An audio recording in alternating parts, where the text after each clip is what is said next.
Hello guys and welcome to a new video. In this one I'm going to be swatching and trying out the 12 whole pan set of White Night watercolours. So these watercolours are produced in Russia. They've been made since 1934 and they are artist quality light fast watercolours. I was planning on making a real-time kind of video of this, like a chilled, relaxed kind of thing, but unfortunately I didn't think I had the presence to make it entertaining enough. And also the weather kind of made the decision for me because it's been horrible for the past few days. It's been rainy and windy and just really loud and not very nice at all, and it's just made it impossible to record anything.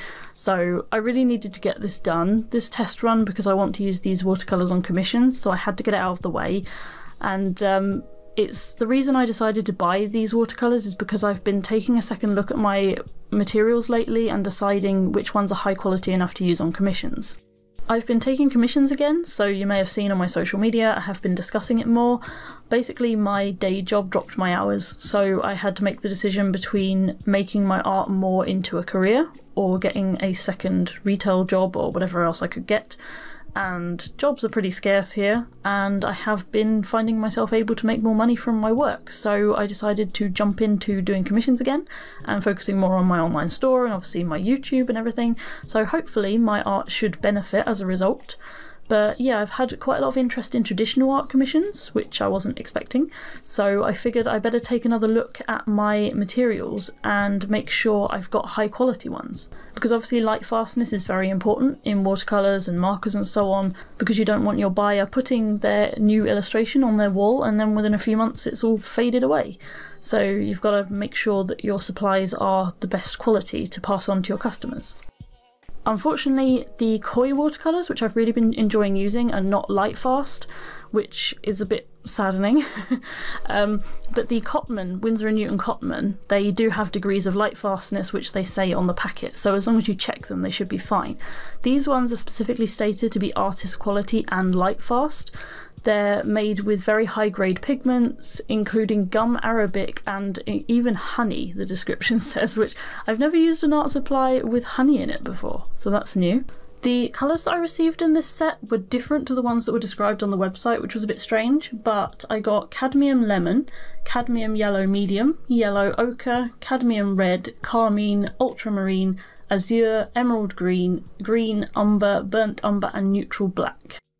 I was a little bit surprised that there wasn't a white. I should have checked before I ordered, but maybe it might just be my inexperience with watercolours that's kind of made it hard for me to figure out how to deal with the colours without the white, but I did find it quite difficult to dilute the colours, and so I ended up using more water in this illustration than I wanted to because I was just having trouble figuring out how to lighten my shades.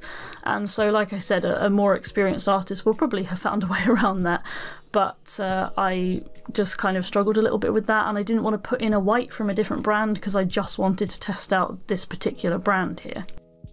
The character that I'm drawing here is Jester from Critical Role. I won't talk too much about it because you're not here to listen to me talk about Critical Role, and also just in case there's anyone here who's not caught up yet. But I've just been working my way through trying to draw the cast of the new campaign, and she's just such a fun character. I really wanted to try drawing her and using her for this experiment. I do apologise for the state of my nails in this video.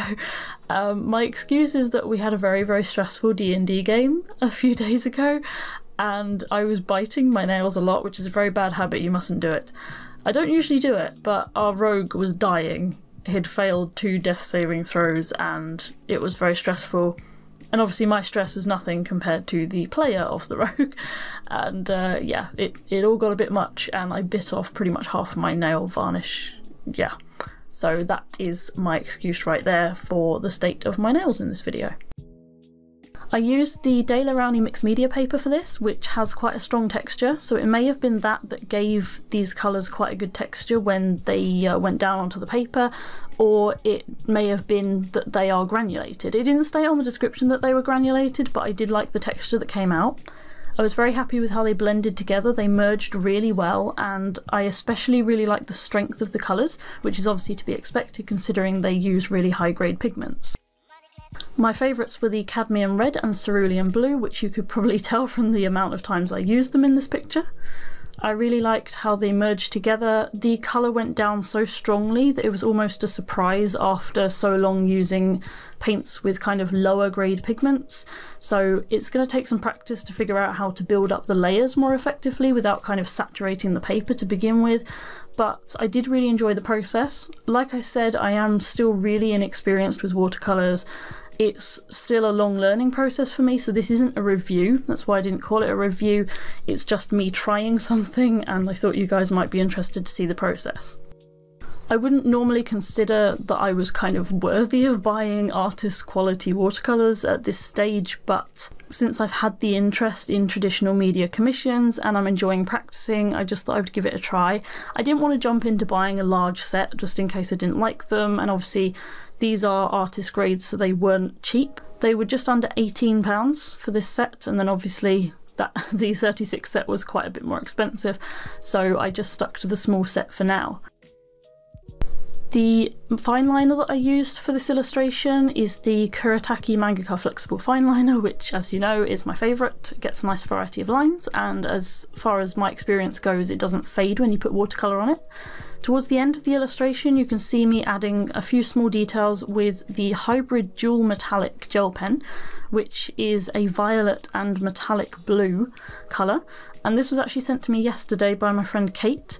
She was very kind to send me one of her cosmetic pouches that she makes, and I also received a surprise couple of gifts. She sent me some Finetec watercolour and this pen, which changes colour from violet to blue in the light, and that's really cool. And then in the final stage with the skirt, I used an Edding metallic red pen, which I got in a scrawler box, and it's actually really good because it will draw over anything. And I did use it in the YouTube Artist Collective video where I was adding some geometric patterns onto the sun, and it worked really well over top of the gold ink. So overall, I think I could have done better with this illustration because, like I said, I did struggle with the lack of a white, but that's due to my own inexperience, not the quality of the paint. I will probably use a white from a different brand if you can't buy them individually, and just kind of adapt and figure it out because, like I said, it's still a long learning process and I've got a lot of practice to do. So whereas I'm very comfortable with digital media because I've been doing it for 11 years, I've been using watercolour for, well, seriously, I've been using watercolour for a few months, so it's still a bit scary at the moment, and I'm making a lot of mistakes and trying new things, but that's kind of the fun of it. You can't improve unless you try. So yes, hopefully you like the end result, even though I know there are things I could have done better, but I can put those things into practice next time. So I really hope you enjoyed the video. Thank you for stopping by, and I hope to see you next time. Bye!